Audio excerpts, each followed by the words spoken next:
ଆମେ ରାସ୍ତାରେ ଯିବା ବେଳେ ଆର୍ତ୍ତୁଙ୍ଗ ପଞ୍ଚାୟତରେ ବିଜେଡି ଦଳର ଜଣେ ବରିଷ୍ଠ ନେତାଙ୍କ ଉପରେ ଯେ ମରଣାନ୍ତକ ଆକ୍ରମଣ କରାଯାଇଛି ଶୁଣିବାକୁ ପାଇଲୁ ଏବଂ ତାଙ୍କ ନିକଟରେ ଯାଇ ପହଞ୍ଚିଥିଲୁ।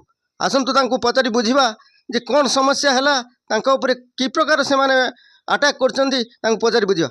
ସାର୍ ନମସ୍କାର।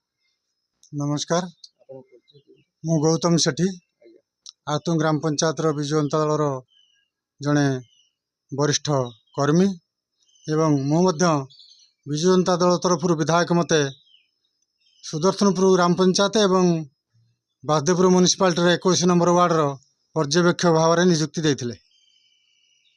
मु आज्ञा 4 तारिख दिन ता पूर्व तो मुझे आमर पर्यवेक्षक भाव में सुदर्शनपुर विभिन्न वार्ड बुली मुझे वार्ड कमिटी गठन करुली।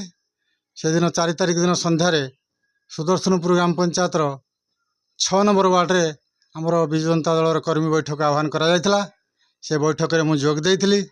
से संतोषजनक लोक होते एवं ता पूर्व आज्ञा किपर षड्यंत्र होती कौन मुझे जानी ना। मुझे जड़े वरिष्ठ नागरिक से पंचायत जड़े वरिष्ठ विजु जनता दलर कर्मी सहित मुझे आलोचना करी फेरुली टे लेट हो गला। आम सहकर्मी मैंने सब पलि जाते मुझे जानी ना। से प्रधान साही और नाग साही छक जगह गोटे अच्छी से जगह गोटे इलेक्ट्रिक बल्ब खुंटर जलूला से गोटे कोणे से माने किसी दुर्बृत्त लुचिकी थे से मते हठात रहड़ एवं विभिन्न मारणास्त्र आक्रमण कले जहाँफल मु गुरुतर भाव आहत हेली। आहत होगापर मो सेन्स चली जाता एवं किछि मोर हिताकांक्षी लोक से पंचायत आम दलीय लोक आर्तुंग ग्राम वरिष्ठ नेता शशिकांत राउत को फोन करते सुदर्शनपुर पंचायत नेतृत्व मानक से फोन करके मत आक्रमण होची से जनईले। लोक जमी जाते दुर्बृत्त मैंने मत छाड़ी चली जाते एवं तापर से मत नहीं मुझी मेडिकल खबर पाई विधायक सांबादिक माने एवं थाना को फोन करते आमर शशि बाबू थानार आईआईसी मैडम हजार हजार कर्मी उपस्थित होते एवं परवर्ती मुहूर्त भद्रक एवं पर कटक ट्रिटमेंट ट्रिटमेंट अवस्था अच्छी जहाँकि से मत टार्गेट करके रखिंट आहुरी आगामी दिन में मो उपर हमला करने मत आक्रमण करने एपरिक जीवन मारदेवाई प्रस्ताव कर आउ किसी उपाय न पाई एटा गोटे ताटिया राग जेपरी औषध उपरे तो तटा माने प्रतिशोध नियंती से प्रकार मो उपरे से नहीं।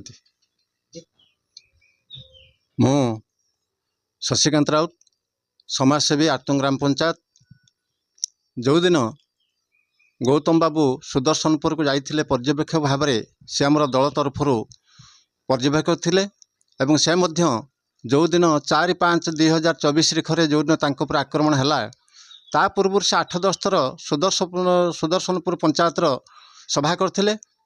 आमे सबुले देखूँ गौतम सुदर्शनपुर पर्यवेक्षक भाव में जाऊँगी से दिन जो प्रकार आक्रमण कले ये हूँ गणतंत्र विधि विधान को उल्लंघन करिसेंती एवं सेमाने आतंकित होई सेमाने हारीजार भय गौतम बाबू जो आक्रमण करते निहाती निंदनीय एवं घृणार विषय।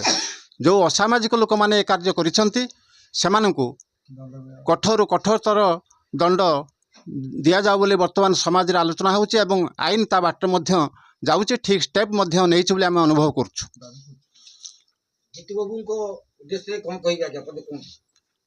जीतू बाबू को आम तो आज 3 पीढ़ीर देखुचु से होचंते नीलमणि राउतरायर दायाद एवं तांकर नाती हिसाब से वासुदेवपुर को जो निर्माण करिसेंती वासुदेवपुर किछि नथिला बेले से वासुदेवपुर को नूतन वासुदेवपुर भाव में निर्माण करिसेंती एवं 2024 निर्वाचन में जीतू बाबू बहुत भोट जितबे एथरे किसी संदेह ना।